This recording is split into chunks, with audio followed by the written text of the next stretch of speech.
Hello guys, current affairs funda में आप सभी का स्वागत है। मैं हूं आपके साथ अभिषेक शर्मा। और आज की इस वीडियो सेशन में हम 11 अगस्त तक के सभी इंपॉर्टेंट करंट अफेयर्स कवर करने वाले हैं। हमेशा की तरह आप इस वीडियो को अंत तक जरूर देखिएगा। आज भी आपको काफी कुछ जानने के लिए मिलेगा।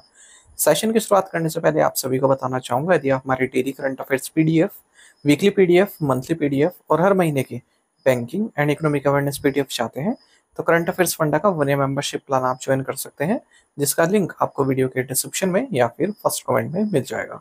आपको बता दें, इस 1 ईयर मेंबरशिप प्लान के तहत जितना भी हमारा पीडीएफ कंटेंट है वो हम आपको 1 साल तक के लिए प्रोवाइड कराते हैं, जिसे आप डाउनलोड कर सकते हैं, प्रिंट आउट भी निकलवा सकते हैं। इसके लिए चाहे तो आप करंट अफेयर्स फंडा ऐप को यूज कर सकते हैं या फिर अपने लैपटॉप या सिस्टम की मदद से वेब लॉगिन भी कर सकते हैं। कोई भी आपका एग्जाम हो, बैंकिंग, एसएससी, रेलवे या फिर स्टेट पीसीएस, जहां पर भी जनरल अवेयरनेस या करंट अफेयर्स पूछे जाते हैं, सभी एग्जाम्स के लिए हमारे पीडीएफ कंटेंट काफी यूजफुल है। इस पीडीएफ कोर्स में हमने आरबीआई सर्कुलर्स भी ऐड किए हैं। Financial awareness, digital awareness, banking awareness, general and economic awareness, सब कुछ आपको एक ही पीडीएफ कोर्स में प्रोवाइड कराया जा रहा है। आपने देखा होगा, इस बार जो आईबीपीएस पीओ रिक्रूटमेंट नोटिफिकेशन 2025 आया है, उसमें क्लियरली मेंशन है कि मेंस एग्जाम में जो जनरल अवेयरनेस का सेक्शन है उसमें आरबीआई सर्कुलर से भी क्वेश्चंस पूछे जाएंगे। इसी तरह से डिजिटल अवेयरनेस, बैंकिंग अवेयरनेस, हर सेक्शन से क्वेश्चन पूछा जाएगा, इसलिए आपको ये पढ़ना आवश्यक है। आरबीआई सर्कुलर्स की अगर बात करें तो इजिली अवेलेबल है, आरबीआई की वेबसाइट पर आप पढ़ सकते हैं। पर प्रॉब्लम यह है कि काफ़ी टाइम कंज्यूमिंग होते हैं। अगर आप आरबीआई सर्कुलर्स को खुद से पढ़ना चाहें, काफ़ी समय आपको लग जाएगा, क्योंकि आरबीआई सर्कुलर्स एक तो लेंथी होते हैं, 3-4 पैराग्राफ में होते हैं, और इनकी जो लैंग्वेज होती है उसमें काफ़ी फाइनेंशियल और इकोनॉमिक टर्म्स यूज़ किए होते हैं, जिसके कारण इसे समझना थोड़ा टाइम कंज्यूमिंग हो जाता है। अब आप अगर अपना सभी टाइम इसमें लगा देंगे तो बाकी सब्जेक्ट्स कैसे पढ़वाएंगे, और आपको आरबीआई सर्कुलर से पिछले 5-6 महीनों के पढ़ने हैं। तो इसलिए करंट अफेयर्स फंडा ने क्या किया है, आरबीआई सर्कुलर्स को पीडीएफ फॉर्मेट में तैयार किया है, वो भी सिंपल लैंग्वेज में, ताकि समझने में आसानी हो। जितनी इन्फॉर्मेशन आपके लिए रिक्वायर है, केवल उतना ही उस पीडीएफ कोर्स में दिया गया है। और साथ में एमसीक्यूज भी अटैच किए गए हैं। जैसे कोई आरबीआई सर्कुलर है, ठीक है, और उसको सिंप्लीफाई करके दे दिया गया, उससे रिलेटेड एमसीक्यूज उसी के साथ अटैच कर दिए हैं, तो एक आरबीआई सर्कुलर आपका वहीं के वहीं तैयार हो जाएगा। इस तरह से 5-6 महीने के आपको आरबीआई सर्कुलर्स मिल जाएंगे। साथ ही बैंकिंग अवेयरनेस भी इसमें इंक्लूड कर दिया गया है। पहले अलग से देते थे, पर इसी में कोर्स में ऐड कर दिया है। कंप्लीट बैंकिंग अवेयरनेस हमने आपको पढ़ाई है, न केवल आपके बैंकिंग मेंस एग्जाम, बल्कि अगर आप बैंकिंग इंटरव्यूज देते हैं, जैसे एसबीआई पीओ, आईबीपीएस पीओ और आरआरबी पीओ, या फिर आरबीआई ग्रेड बी, तो इन इंटरव्यूज में बैंकिंग नॉलेज आपसे पूछी जाती है, उसे भी आप आंसर कर पाएंगे इस कोर्स को पढ़कर। साथ ही साथ यदि आप एसएससी, रेलवे, स्टेट पीसी जैसे एग्जाम्स पे थे जहाँ पर इंडियन इकोनॉमी से क्वेश्चन पूछे जाते हैं, उसे भी आप कर पाएंगे, क्योंकि इंडियन इकोनॉमी भी कंप्लीट इसमें पढ़ाया गया है। इंश्योरेंस से रिलेटेड डेडिकेटेड चैप्टर इसमें दिए गए हैं, ताकि इंश्योरेंस के बेसिक्स आपके क्लियर हो जाएं। तो ए टू जेड सब कुछ आपको केवल एक ही कोर्स में मिल रहा है, बैंकिंग भी, इंडियन इकोनॉमी भी, इंश्योरेंस भी। और आपको एक ही बार पेमेंट करनी है। पूरे साल भर जितने भी आप पेपर देंगे, सबके लिए करंट अफेयर्स का फाइनल सोर्स आपका यही रहने वाला है। अपडेट इसमें हर महीने होता रहेगा। मिलेगा कहाँ पर? करंट अफेयर्स फंड ऐप पर। ऐप का लिंक वीडियो के डिस्क्रिप्शन में दिया गया है और फर्स्ट कमेंट में भी पिन कर दिया गया है। तो लिंक पर क्लिक कीजिए, ऐप को इंस्टॉल कीजिए। लॉगिन करने के बाद आप इस कोर्स को बाय कर पाएंगे। फिर भी कोई डाउट अगर आपका रहता है तो हमारा कस्टमर केयर नंबर है 8448169188। इस पर आप कॉल कीजिए या फिर व्हाट्सएप करके भी जानकारी प्राप्त कर सकते हैं। तो बिना किसी तरीके शुरुआत करेंगे इस वीडियो सेशन की शुरुआत हमेशा की तरह क्वेश्चन ऑफ द डे से करते हैं, जिसका आंसर आपको अभी कमेंट बॉक्स में करना है।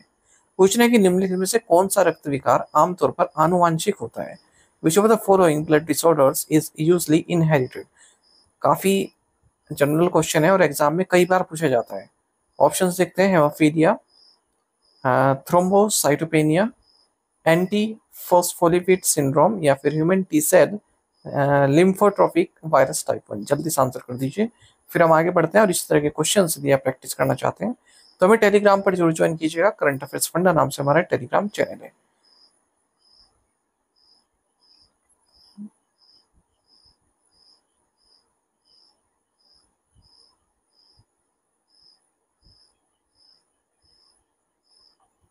When is the world lion day celebrated every year? विश्व शेर दिवस हर वर्ष कब मनाया जाता है? राइट आंसर ऑप्शन सी है 10 अगस्त। वर्ल्ड लायन डे हर साल 10 अगस्त को मनाया जाता है। पहली बार ये दिवस 10 अगस्त 2013 को मनाया गया था। भारत ने प्रोजेक्ट लायन 2047 भी लॉन्च किया हुआ है, जिसका मकसद है कि लायन की जो पॉपुलेशन है उसको सिक्योर करना, मैनेज करना सौराष्ट्र रीजन में खास करके। और एशियाटिक लायन की पॉपुलेशन अगर हम बताएं तो रिसेंट नंबर जो है लेटेस्ट वो 891 है। खास करके गिर लायन सेंचुरी में पाए जाते हैं Asiatic lion. Ministry of environment, forest and climate change ने इस बार world lion 2025 Barda wildlife sanctuary Gujarat में सेलिब्रेट किया है। आपको बता दें जो ये बारदा है ये सेकंड होम है एशियाटिक लायंस का गिर के बाद। लायन जिसका साइंटिफिक नेम पैंथेरा लियो कहते हैं, सब सहारन अफ्रीका और इंडिया में ही पाए जाते हैं। गिर नेशनल पार्क इकलौता ऐसा एरिया है जहाँ पर एशियाटिक लायंस पाए जाते हैं। अगस्त क्रांति दिवस इज ऑल्सो नोन एज, अगस्त क्रांति दिवस को और किस नाम से जाना जाता है? ऑप्शंस आपके सामने हैं। सही आंसर ऑप्शन सी है, क्विट इंडिया मूवमेंट डे। अगस्त क्रांति दिवस या फिर आप कहें क्विट इंडिया मूवमेंट डे, ये 8 अगस्त को मनाया जाता है क्योंकि क्विट इंडिया मूवमेंट लॉन्च किया गया था 8 अगस्त 1942 को महात्मा गांधी जी के नेतृत्व में कि ब्रिटिश फोर्सेस जल्द से जल्द हमारे देश को खाली करें। और इस बार 2025 में 83rd एनिवर्सरी डे की मनाई गई है। तो ब्रिटिश चाहते थे कि वर्ल्ड वॉर सेकंड में भारत से सपोर्ट प्राप्त हो और क्रिस्प मिशन से भी ये एफर्ट इन्होंने लगाया, क्रिस्प मिशन के जरिए भारत से ही मनवा ले। पर गांधी जी ने कॉल दी कि डू और डाई, और क्विट इंडिया स्पीच में उन्होंने डू और डाई का नारा दिया। बॉम्बे में ये स्पीच दी थी उन्होंने 8 अगस्त 1942 को ग्वालियर टैंक मैदान से। वाइसरॉय उस वक्त लिथिंथ्रो थे, उन्होंने भी कहा था कि 1857 के बाद ये मोस्ट सीरियस रिबेलियन है जो भारतीय द्वारा की गई है। What was the code name of the atomic bomb dropped on Nagasaki, Nagasaki पर गिराए गए परमाणु बम का नाम क्या था? राइट आंसर ऑप्शन बी है फैटमैन। अब ये करंट अफेयर के उससे भी है क्वेश्चन और स्ट्रेटेजी के में तो क्वेश्चन ही पूछा ही जाता है। तो नागासाकी डे 9 अगस्त को मनाया जाता है। जापानीज सिटी है नागासाकी, वहाँ पर वर्ल्ड वॉर सेकंड के दौरान 1945 में एटॉमिक बॉम्बिंग की गई थी यूएसए द्वारा। और जो भी विक्टिम्स हैं, जो सर्वाइवर्स हैं, तो उनके स्मरण में दिवस मनाया जाता है। 3 दिन पहले हिरोशिमा पर गिराया गया था एटॉमिक बम, लिटिल बॉय उसका नाम था। और फिर 9 अगस्त 1945 को यूनाइटेड स्टेट्स द्वारा एटम बम जिसका नाम फैटमैन है ये नागासाकी पर गिराया गया। यानी कि 6 को भी गिराया गया और 9 अगस्त को भी गिराया गया। 6 को हिरोशिमा पर, 9 को नागासाकी पर। 1.5 लाख से 2.5 लाख के बीच लोग मारे गए। मैनहट्टन प्रोजेक्ट याद रखिएगा, पूछा जाता है एग्जाम में स्टैटिक क्वेश्चन में। तो वर्ल्ड वॉर सेकंड के दौरान ये जो मैनहट्टन प्रोजेक्ट था, इसी के तहत न्यूक्लियर वेपन्स को प्रोड्यूस किया जा रहा था यूनाइटेड स्टेट्स, यूनाइटेड किंगडम और कनाडा द्वारा। When is national javelin day celebrated in India, Bharat में राष्ट्रीय भाला फेंक दिवस कब मनाया जाता है? ऑप्शन सी है 7 अगस्त। 7 अगस्त को नेशनल जेवलिन डे मनाया जाता है। एथलेटिक्स फेडरेशन ऑफ इंडिया ने डिसीजन लिया था कि 7 अगस्त को हम नेशनल जेवलिन डे मनाएंगे। जो नीरज चोपड़ा ने गोल्ड मेडल जीता था टोक्यो ओलंपिक्स के दौरान, वो 7 अगस्त को ही जीता था। तो 7 अगस्त 2021 की बात है। नीरज चोपड़ा ने 87.58 मीटर की जो जेवलिन डिस्टेंस अचीव की और टोक्यो गेम्स में गोल्ड मेडल जीता। ये भारत का पहला अब तक का गोल्ड मेडल था ट्रैक एंड फील्ड इवेंट्स में ओलंपिक्स में। और Chopra second individual gold medallist बने इंडिया की ओर से, अभिनव बिंद्रा के गोल्ड मेडल के बाद, जो उन्होंने 2008 में बीजिंग गेम्स में जीता था। वर्ल्ड संस्कृत डे याद रखिएगा, ये श्रावण पूर्णिमा या फिर आप कहें रक्षाबंधन को मनाया जाता है, जिस दिन फुल मून डे होता है श्रावण के मंथ में। और इस बार ये 9 अगस्त को मनाया गया world Sanskrit day. Which organization presented the Equator Initiative Award to India's Bibi Fatima self help group? किस संगठन ने भारत के बीबी फातिमा स्वयं सहायता समूह को इक्वेटर इनिशिएटिव पुरस्कार प्रदान किया है? राइट आंसर ऑप्शन बी है यूएनडीपी। तो बीबी फातिमा सेल्फ हेल्प ग्रुप ये तीर्थ विलेज कुंदकोल तालुक धारवाड़ डिस्ट्रिक्ट कर्नाटक में लोकेटेड है। तो ये उन 10 ग्लोबल ऑर्गेनाइजेशंस में से एक है जिन्हें यूनाइटेड नेशन डेवलपमेंट प्रोग्राम यानी कि यूएनडीपी द्वारा इक्वेटर इनिशिएटिव अवार्ड दिया गया है, जिसे Nobel prize for biodiversity conservation के तौर पर भी जाना जाता है। इसमें $10,000 का कैश प्राइज दिया जाता है, यानी कि 8.5 लाख रुपए लगभग। और इस बार का जो अवार्ड सिलेक्शन इसका थीम है women and youth leadership for nature based climate action. अच्छा, ये अवार्ड अनाउंस किए जाते हैं international day of the world's indigenous peoples के दिन। और जिन्होंने सस्टेनेबल डेवलपमेंट और इकोलॉजिकल रेजिलियंस को प्रमोट किया है, इस तरह के इंडिजिनियस पीपल लोकल कम्युनिटीज को अवार्ड दिया जाता है। तो याद रखिएगा, टोटल 10 ग्लोबल ऑर्गेनाइजेशन को दिया गया, उनमें से एक बीबी फातिमा सेल्फ हेल्प ग्रुप है। कभी कभी क्वेश्चन घुमा देते हैं, पूछ लेते हैं कि भारत की बीबी फातिमा सेल्फ हेल्प ग्रुप को मिलाकर कितनी ऑर्गेनाइजेशन को दिया गया। इस तरह से कई बार देखते हैं एग्जाम में क्वेश्चन, तो ये भी याद रखा कि कितने लोगों को टोटल दिया गया है। Which airport in India won the International Architecture Award 2025 in the transport category? भारतीय किस हवाई अड्डे ने परिवहन श्रेणी में अंतरराष्ट्रीय वास्तुकला पुरस्कार 2025 जीता है? राइट आंसर ऑप्शन डी है लोकप्रिय गोपीनाथ बोरदोलोई इंटरनेशनल एयरपोर्ट। तो गुवाहाटी का जो लोकप्रिय गोपीनाथ बोरदोलोई इंटरनेशनल एयरपोर्ट है आसाम में, इसने इंटरनेशनल आर्किटेक्चर अवार्ड 2025 जीता है ट्रांसपोर्ट कैटेगरी में। और जो टोटल 7 एयरपोर्ट्स हैं वो ग्लोबली जिन्हें अवार्ड मिला, उनमें से एक लोकप्रिय गोपीनाथ बोरदोलोई इंटरनेशनल एयरपोर्ट भी है। तो एक तो आपका स्ट्रेटेजी के यही हो गया कि एयरपोर्ट है कहाँ पर, तो असम के गुवाहाटी में। ये award annually Chicago Athenaeum museum of architecture and design द्वारा दिया जाता है, European centre for architecture art design and urban studies and metropolitan art press limited के साथ मिलकर। Which two companies signed an MOU for collaboration on critical mineral resources? महत्वपूर्ण खनिज संसाधनों पर सहयोग के लिए किन दो कंपनियों ने समझौता ज्ञापन पर हस्ताक्षर किए हैं? राइट आंसर ऑप्शन डी है गेल एंड हिंदुस्तान कॉपर लिमिटेड। तो गेल और हिंदुस्तान कॉपर लिमिटेड ने मेमोरेंडम ऑफ अंडरस्टैंडिंग साइन किया है, जिसके तहत ये जो क्रिटिकल मिनरल रिसोर्सेज हैं उनको एक्सप्लोर करेंगे, उनके डेवलपमेंट में एक दूसरे का हाथ बटाएंगे। Agreement marks a strategic partnership between the two public sector majors, combining GAIL's expertise in energy infrastructure and SCL's strength in mineral exploration and mining. How much monetary penalty has RBI imposed on the ICICI Bank? RBI ने ICICI bank पर कितना मौद्रिक जुर्माना लगाया है? Right answer option C है 75 lakh rupees. तो reserve bank of India ने 75 लाख रुपीस की मॉनेटरी पेनल्टी लगाई है ICICI बैंक लिमिटेड पर, क्योंकि इन्होंने आरबीआई के जो डायरेक्शंस हैं, valuation of properties, empanelment of valuers and opening of current accounts bye banks, need for discipline, इनका अनुपालन नहीं किया है। साथ ही आरबीआई ने 16 लाख रुपए की मॉनेटरी पेनल्टी लगाई है Andaman and Nicobar state cooperative bank limited पर भी, क्योंकि इन्होंने आरबीआई की जो know your customer KYC directions है उनका अनुपालन नहीं किया। जो ये कोऑपरेटिव बैंक पर पेनल्टी लगती है ना, ये याद करने की नीड नहीं है आपको, ये एग्जाम में कभी मतलब अब तक तो पूछी नहीं गई है। केवल जैसे ये आईसीआईसीआई बैंक हो गया या फिर पब्लिक सेक्टर बैंक हो गया, उन पर जो पेनल्टी लगती है वो पूछे जाते हैं। Which bank has received in principle approval from the RBI to transition to a universal bank? किस बैंक को यूनिवर्सल बैंक में परिवर्तन के लिए आरबीआई से सैद्धांतिक मंजूरी मिल गई है? ऑप्शंस आपके सामने है, सही आंसर ऑप्शन ए है AU small finance bank. Reserve bank of India ने इन प्रिंसिपल अप्रूवल दे दिया है AU small finance bank limited को कि अब स्मॉल फाइनेंस बैंक से यूनिवर्सल बैंक बन सकता है। अब कुछ क्राइटेरिया होते हैं, अगर कोई small finance bank universal bank में ट्रांजिशन होना चाहता है तो क्या क्या एलिजिबिलिटी क्राइटेरिया होते हैं ये आपको मालूम होना चाहिए, एग्जाम में क्वेश्चन बन सकता है। ठीक है, एक तो इसके पास शेड्यूल्ड बैंक का स्टेटस होना चाहिए मिनिमम पीरियड ऑफ 5 ईयर्स के लिए। अच्छा, और जो शेयर्स हैं बैंक के ये लिस्टेड होने चाहिए स्टॉक एक्सचेंज में।